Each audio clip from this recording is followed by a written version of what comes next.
একটি video social মিডিয়ায় viral হচ্ছে, যেখানে দেখা যাচ্ছে কতগুলি লোক জেএসআর স্লোগান দিচ্ছে আর পদদলিত করছে পাকিস্তানের পতাকা। এই পর্যন্ত ঠিক ছিল, কিন্তু তার সাথে সৌদি আরবের পতাকাও পদদলিত করছে, যে পতাকায় স্পষ্টভাবে লেখা আছে আমাদের কলিমা।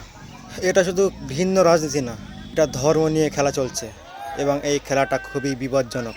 এই ধরনের ভিডিও সমাজে ঘৃণ্য ছড়ায়, মানুষকে ধর্ম, জাতি আর দেশের নামে একে অপরের শত্রু বানায়।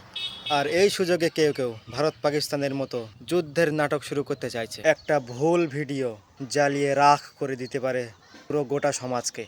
ইতিমধ্যেই কলকাতায় আমাদের এক মুসলিম ভাই মব লিঞ্চিংয়ের শিকার হয়েছে।